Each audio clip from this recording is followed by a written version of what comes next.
All right, you are welcome and hope all of you are doing well. So now this is continuation, still looking about neuroanatomy. So in the previous discussion, we looked at cranial nerves. So we discussed all the 12 cranial nerves. We also associated the functions attributed to each of those 12 cranial nerves. In addition, we also discussed the origin and termination of these cranial nerves. So in summary, we're saying cranial nerves number 1 and number 2 are connected to the forebrain. So forebrain, we're looking at the cerebrum. Cranial nerve number 2, cranial nerve number 3 and cranial nerve number 4 are connected to the brains, to the midbrain. Okay, then cranial nerve number 5, cranial nerve number 6, cranial nerve number 7, cranial nerve number 8. Those are connected to the pons. Then cranial nerve number 9, cranial nerve number 10, 11, and 12 are connected to the medulla oblongata, meaning their nuclei or their cell bodies lie in those regions of the brain that I have mentioned. All right, then we said cranial nerves carry impulses that we call modalities. All right, so a single modality is called a modality. Now, this modality can be in the form of sensory or in the form of motor modality. So a sensory modality deals with transportation of impulses towards the brain. Motor modality deals with transportation of impulses towards the soma or the body itself or the organ that cranial nerve controls. Then we also discussed, say, some cranial nerves carry a mixture of those two modalities. It will carry sensory, at the same time carry motor impulses. All right, so away from that now, we'll focus on the ventricular system of the nervous system. In addition, also look at the choroid plexus. Then later on, we'll discuss production and circulation of cerebrospinal fluid. Then much later on, we'll look at the arachnoid granulations and cisternae. Okay, so these are structures associated with the ventricular system. So our first focus will be on the ventricular system. All right, so already in the cover slide, you can see the ventricular system. So this is the anterior view of the brain. So these are the two hemispheres. This will be the right hemisphere. This is the left hemisphere. Then we have the brainstem, pons, medulla oblongata. Medulla oblongata, pons, brainstem. All right. This is a temporal lobe of the cerebrum. Then that division there is the longitudinal fissure of the brain, separating the two hemispheres. Here we are seeing the brain in its lateral view. So what we can see is only one pair of the ventricular system. So we're looking at the first ventricle here. That is the third ventricle. That is the fourth ventricle.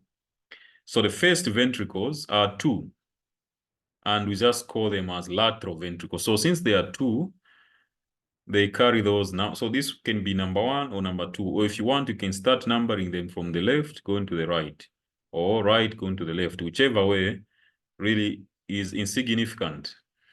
So we just refer to them as right and left ventricles. So these are the largest ventricles we have in the brain. All right. Then we have the third ventricle, okay? Just right in the middle of the two hemispheres. That's where the third ventricle is embedded. So we are calling it third because first of all, we have 1 and 2. So the next one should be third. So that's the space there we are seeing that is embedded between the two hemispheres of the brain, the telencephalons. This is a left and right telencephalon. So that's where the third ventricle is embedded. Now, we're saying there's a special structure, especially in the introduction to the nervous system. We said there's a structure found between the telencephalon, which of course develops together with the telencephalon. We call that structure as the diencephalon.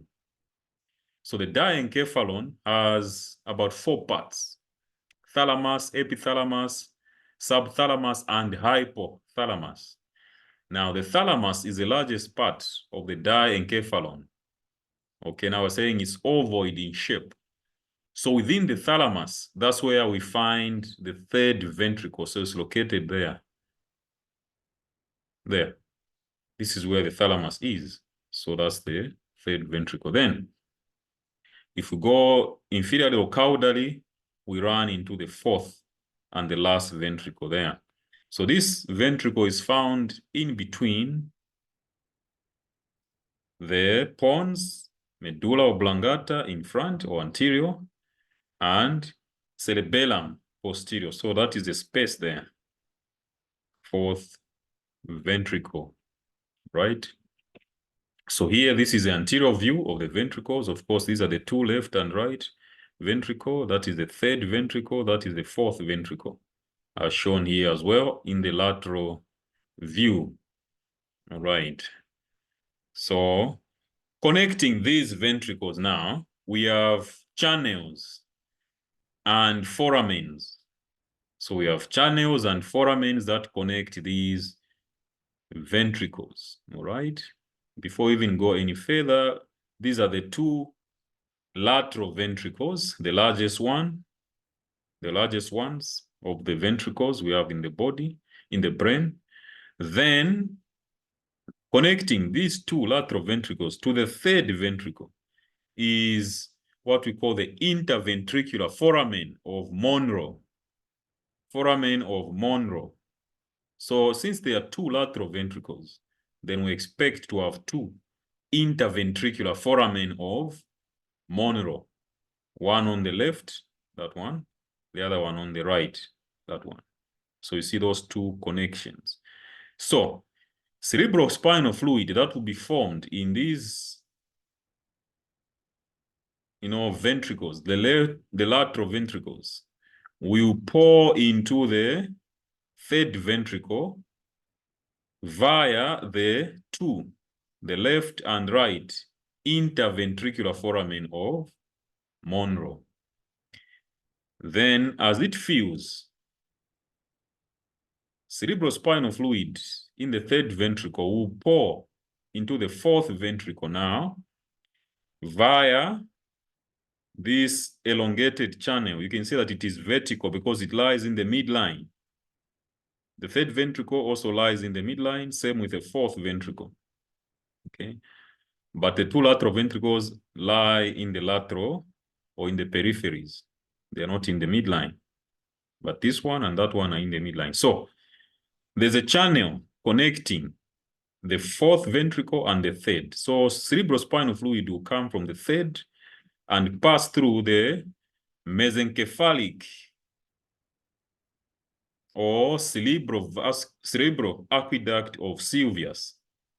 Mesencephalic because it is passing through the midbrain. The midbrain is known as the mesencephalon. So that's where it gets the names from. So mesencephalic cerebral aqueduct of Sylvius. So that is a cerebral aqueduct of Sylvius, or mesencephalic cerebral aqueduct of Sylvius. So CSF now pours into the fourth ventricle via this aqueduct. Now, in the fourth ventricle, cerebrospinal fluid must leave the ventricular system. Since there are only 4 ventricles, it must now bath the entire, or engulf, or surround, or immerse the entire central nervous system, that is brain and spinal cord. So to achieve that, we find that in the fourth ventricles, there are going to be foramens through which cerebrospinal fluid should now use to exit this ventricular system. Okay, so there are 4 in total. So we have 2 lateral ones, so that one and that one. So they are in the lateral ends. Okay, so we call these as foramen of Luschka. So left and right foramen of Luschka. Then there's an inferior one here that continues into the spinal cord. So we call that as the central canal of the spinal cord. That is the third one. Since this is 1 and 2, this will be the third one. The fourth one is not visible if you're looking at the fourth ventricle from the anterior end. You have to look at it from the posterior end or the lateral end. So that, it will be here, sorry, it will be there. So since it's in the median or in the middle of the ventricle itself, so it's called the foramen of Magendie, or simply the median aperture. Foramen of Magendie or median aperture. Right. So that being said, let's look at each ventricle one by one. So already there are 4 in total, 2 lateral, third, and finally fourth.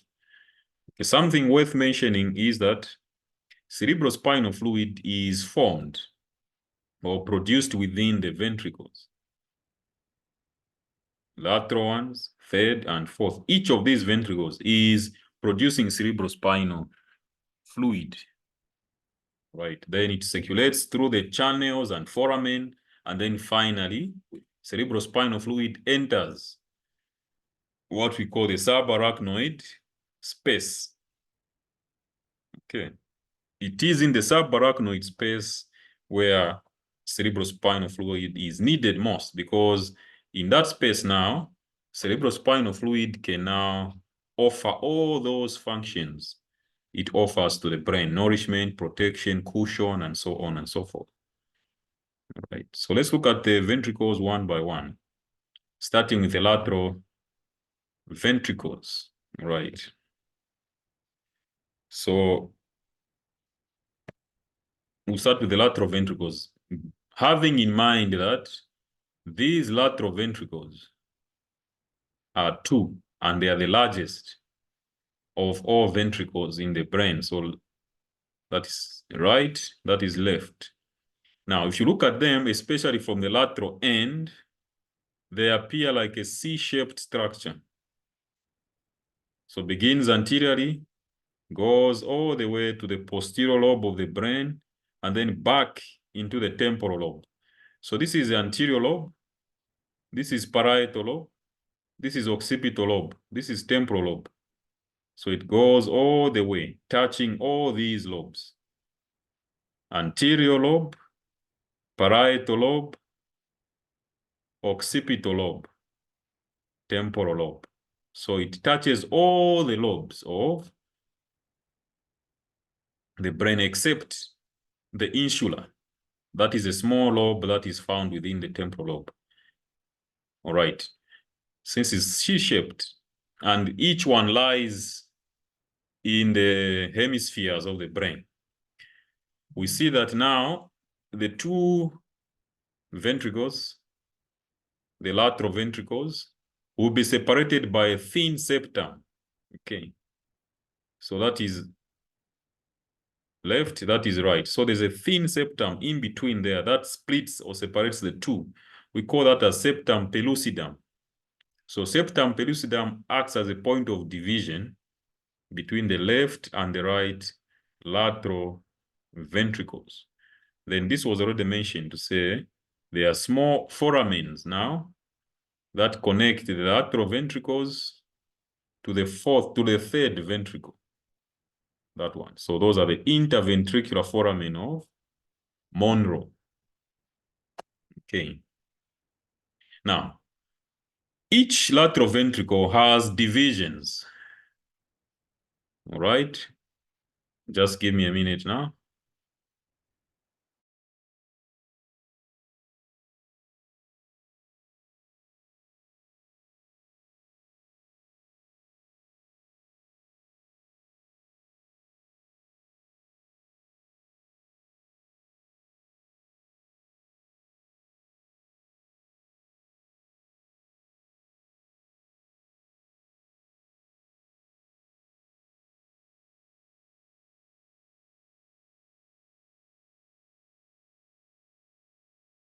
All right. Sorry for that disturbance. So I had a call. I had to respond to that call.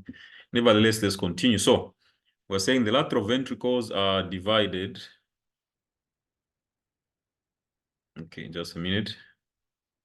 Have divisions. So divisions are as follows. There are 4 many divisions plus a smaller part of it. So we have the body. Let me just use the diagram. So that is the body of the lateral ventricle. This part here lying in the parietal lobe and partly in the temporal lobe. Okay, in the frontal lobe, sorry. So this is the anterior horn. The part of the lateral ventricle that is anteriormost, we call it anterior horn. Then that is a body. This is a posterior horn, right? Okay. Then we have an extension of the lateral ventricle that goes into the temporal lobe. We call that as inferior horn. Anterior horn, posterior horn, or you can call it occipital if you like, occipital horn, and inferior horn. Then this mid part is the body of the lateral ventricle lying, of course, in the parietal lobe of the brain. Anterior lobe, parietal lobe, occipital lobe, temporal lobe. Right. Now, the fifth part of the lateral horn of the lateral ventricle is the trigone. That's a trigone. Now, when we're discussing the urinary system, we said there's also a structure in the bladder, the urinary bladder, known as a trigone. This is an area that is surrounded by 3 openings. Of course, the 2 ones are representing the ureters. Those are superior. Then the inferior one representing the internal urethra orifice or meatus, if you like. So we're saying that area surrounded by those 3 orifices, we call it the trigone. Similarly here, we have the body, the occipital or posterior horn, and the inferior horn. Now, this point of intersection, this area here, where these 3 parts are meeting, is what we refer to as the trigone. And if you look carefully, it appears triangular in shape, like that. So that's the base. And then this will be the apex, this one here. That will be the apex. So triangular, base, and then apex. So that's a trigone, where 3 parts of the lateral ventricle merge: body, occipital, and inferior horns. Right. Now, we're saying within the trigone, this area, the choroid plexus that lies in this portion of the lateral ventricle usually calcifies with age. So as you are aging, you're advancing in age, 25 going up, it begins to calcify, meaning calcium is deposited in that area of capillaries. So it hardens. So if you take an X-ray, skull X-ray, because we want to visualize bones of the skull, you are going to see some opaque structure here. Of course, the brain is not visible under X-ray, all right? But the skull bones will be visible. So you're going to see some whitish patch there. That is the glomus, which is a calcified colloid found within the trigone. So just by X-ray, you can tell the age of that individual when the glomus is visible. So the more visible it is, the more advanced that individual is. All right. Equally, if you take an CT scan of the brain, the glomus will be visible, which is simply calcified capillaries found within the trigone. And we're saying it becomes more dense and more calcified with age, meaning in younger persons, it won't be visible. Those individuals who are 25 years and below. Worse is those who are below 18. So that's about the lateral ventricles. We've mentioned 4 parts, and the 5th one being the trigone.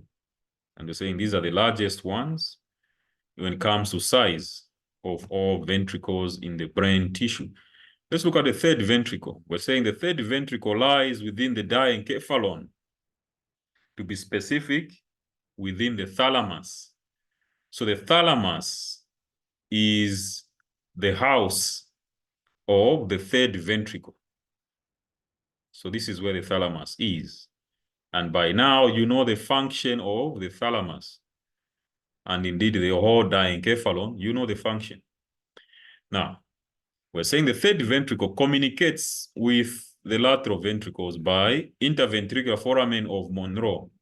That is the left and the right one. Those 2 foramen you are seeing there. So this is the structure we're looking at, seen from the lateral end here. 3rd ventricle. Now, from the 3rd ventricle, we go into the 4th ventricle. So this is another diagram, quite clear here. This diagram is gotten from Netter's Atlas of Human Anatomy. This is a quite good book. If you're looking at illustrations, anatomical illustrations, I would advise that you have access to this book. You can download it on PDF drive, and indeed, you can also buy the book if you have the resources to do so. It's a very good book. You learn good and accurate anatomy from that book. So that foramen you are seeing there is the interventricular foramen of Monro. All right. So where it is going there, it is linking to the lateral ventricles. Okay. So here, the brain has been split or cut right through the corpus callosum. That's the corpus callosum, which connects the 2 hemispheres of the brain. Okay. So this space we are seeing here now, this is the thalamus, all right? That's the lateral of the thalamus, this one here. Then this is a hypothalamus. That is a pituitary stalk. This is a pituitary gland. That is a mammillary body. That is a pineal gland. Epithalamus, subthalamus, including the following: mammillary body, pituitary gland, and the pituitary stalk. Then this is a hypothalamus, all right? Then this is the thalamus itself. So all this space we are seeing here is filled with cerebrospinal fluid.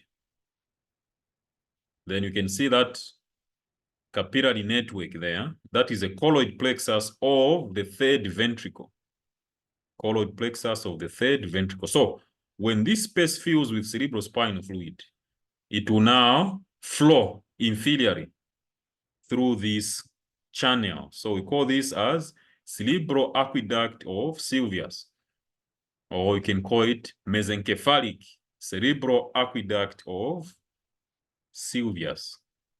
So CSF will flow like that, right? Now, this aqueduct of Sylvius is found within the midbrain. This is a midbrain. This part here, that is the midbrain. So it runs through the midbrain and then connects now to the 4th ventricle. So all this structure you're seeing here is a 4th ventricle, all right?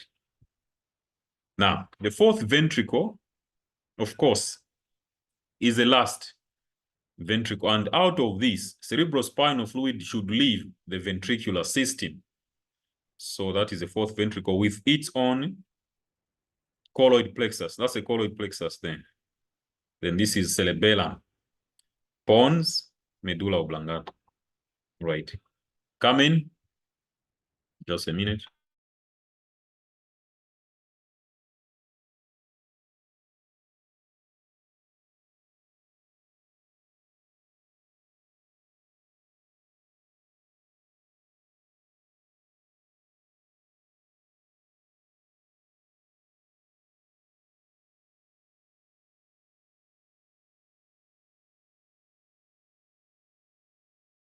All right, so we continue. I was saying this is the fourth ventricle.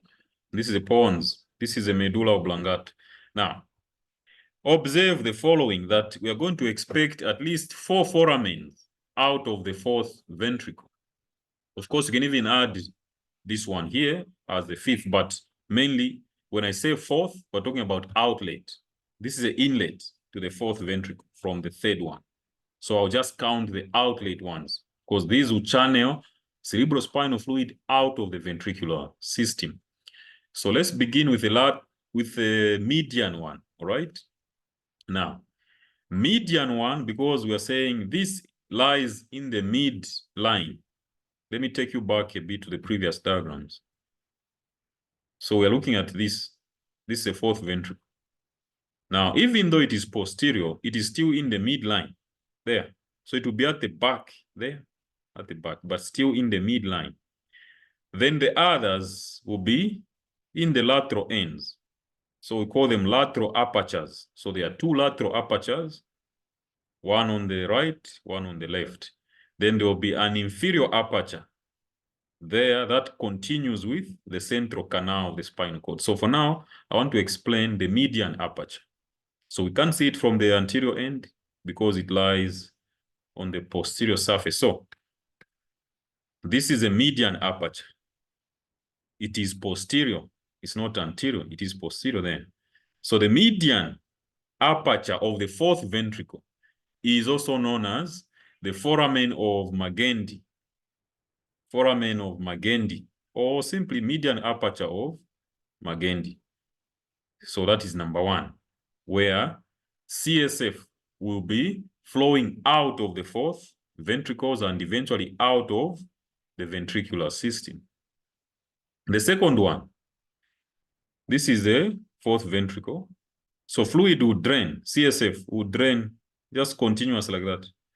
And the structure that is connected inferiorly to the medulla oblongata is a spinal cord.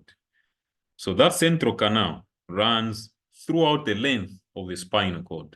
So we call that as a central canal of the spinal cord. So that is number 2, in which cerebrospinal fluid will leave the fourth ventricle. Then the last 2 now are the lateral apertures. This one and that. This one and that. So the lateral apertures are known as the lateral apertures of Magendie. You can see that. This one is median. This one is lateral. Then this is inferior. So lateral, there are 2, left and right. Lateral aperture, or simply foramen of Glushka. Foramen of Glushka. And then the median aperture of Magendie. Then we have the inferior one, which is the central canal of the spinal cord. Now, usually these things confuse students. Which one is Magendie? Which one is Glushka? So, since the lateral apertures are also known as Glushka, so you get the first letter there. So L, Glushka, stands for lateral. So these are the 2 ones, the 2 lateral apertures. So the alternative name is foramen of Glushka. There are 2, left and right. Then median with Magendie. So M for median, also M for Magendie, because you may find these questions in your exam, test, and what have you. All right, now, the next thing I want you to observe is that in each ventricle, take a look, you are going to find a network of capillaries, right? Just look at this one here. Capillaries, capillaries, capillaries. All right, so these capillaries is what we call now the choroid plexus, right? So what is choroid plexus? So choroid plexus is nothing but a network of capillaries found within the ventricular system of the brain, plus the epithelial lining that covers these capillaries. All right. Remember, capillaries only have 1 layer of cells. So there's no tunica media, there's no tunica externa, it's just the tunica intima itself. Now, this is brain, so you're going to find some cells covering these capillaries. So these epithelial cells are known as ependyma cells. Then we have some loose connective tissue, of course, coming from the pia mater. So this collectively forms the choroid plexus. And it is this network of capillaries from which cerebrospinal fluid will be formed. So each ventricle produces, or rather synthesizes, cerebrospinal fluid. Okay. Now, the larger ones, first lateral ventricles, the third ventricles usually have larger network of choroid plexus. So the rate at which they produce CSF is greater than the fourth one. So the amount produced here is greater than what is here. The amount produced in the third is greater than what is produced there. So that's why the flow is in that direction, from the lateral into the third, into the fourth, and from the fourth now drains out of the ventricular system and now begins to circulate in the space between the meninges, that is pia mater and arachnoid mater, known as the subarachnoid space. That is the subarachnoid space. All right. What you are seeing there, that whitish line, is arachnoid mater. Then on the surface of the brain, you can see some dark or brownish line. That is a pia mater. Now, this space here, the brown space in which the arrows are shown, that is our subarachnoid space, right? Now, from that subarachnoid space, you see that CSF is drained into the sinuses of the brain and cisternae of the brain. So we'll discuss this much later on. So that is the ventricular system. Now, when CSF is formed, what are we expecting to function in the brain? Okay, so what is the function of CSF in the nervous system? So number one, what is the function of the choroid plexus? I beg your pardon. Function of the choroid plexus, not CSF. CSF will tackle it later on. Now we're looking at the function of the choroid plexus. This network of capillaries, what is its purpose there? And why is it that it's only found in the ventricles? So number one is production of cerebrospinal fluid. Now, mainly the brain has no interstitial fluid. So the interstitial fluid of the brain, the interstitial fluid of the spinal cord is cerebrospinal fluid. Then next, choroid plexus, apart from producing CSF, it will act as a filtration system, all right, where waste products that will be found in blood flowing through these capillaries will be prevented from going into the cerebrospinal fluid. So it has to be taken back to circulation and then to the kidneys where excretion will take place. So this environment here, the subarachnoid space, to some extent we can say this is a sterile environment because we're not going to find the microorganisms under normal circumstances, and we're not going to find those waste matter found in blood, okay, unless there are problems with the kidneys. For example, in maybe chronic renal failure, sometimes even in acute renal failure, there's just too much toxins in blood. So some of those waste matter will seep through and find itself in cerebrospinal fluid and then flow within the arachnoid matter. And that will disturb the hemodynamic environment of the brain, and that interferes with the functionality of the brain. And then you see this person having a confused mental status. So under normal circumstances, these choroid will act as a filtration barrier. So no waste will be filtered together with CSF. CSF will be formed quite okay, but waste goes back to blood like here. This is now going back to circulation via the internal jugular vein and then goes to the heart, right? The internal jugular vein drains blood from the brain tissue. Next, choroid plexus acts as a blood CSF barrier. I think that is already explained, right? So the components that are in blood will be different from the elements found in CSF because there's this barrier. Okay, why? Because of the gap junctions that exist on the ependymal cells and the squamous cells of these capillaries. Okay, so this is epithelial cells. They find that they are tightly adherent to each other and therefore leaves no room for waste matter to cross from the blood vessels into the ventricles. So that way, the environment of the brain is kept under strict control. Okay, but once these cells of the brain have conducted their own metabolism, waste will be formed, all right? Now that waste has to be drained again out of the cerebrospinal fluid and into the internal jugular vein all the way to the heart to be pumped to the kidneys for excretion. Where do we find the choroid plexi? So choroid plexi are found within all the 4 ventricles, all right? So the 2 lateral ventricles will have their own choroid plexus, the 3rd ventricle and the 4th ventricle. Now, in the lateral ventricles, the choroid plexus will be found in the floor as well as in the roof, right? So the floor is in the body, that part. This is where the body was. Okay, now remember that the lateral ventricle also had the inferior horn, this one here, the inferior horn.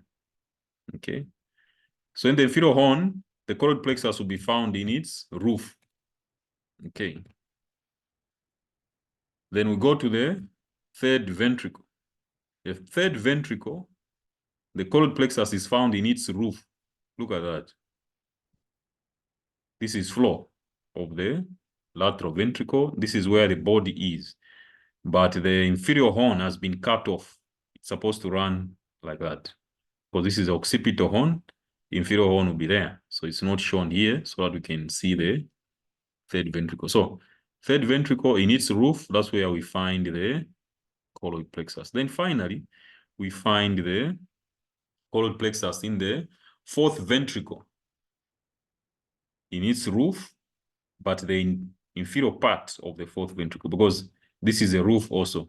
That is a roof, right?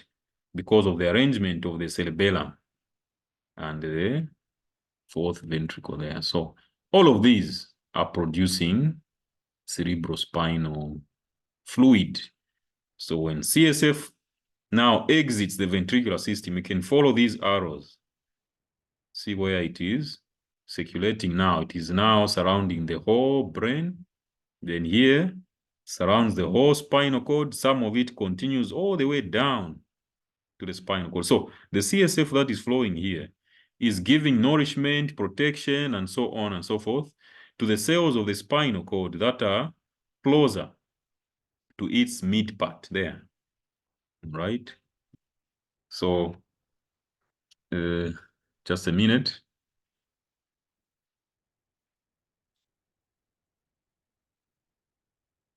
Right, so my battery was running out. I think we are good to go now, right? So CSF, of course, circulates in this subarachnoid space around the spinal cord and around the brain. All right, so we have covered the first part of our discussion concerning the ventricular system. We have also talked about the choroid plexus. Next discussion now we'll look at the production and flow of CSF. When it is produced, how does it reach the subarachnoid space? Then finally, how does CSF go back into circulation, right? All that will be explained. For now, we can end it here. Okay. Again, if there are any questions, if there are any concerns, you can reach out to me so that we can clarify 1 or 2 things. Otherwise, enjoy the rest of your day.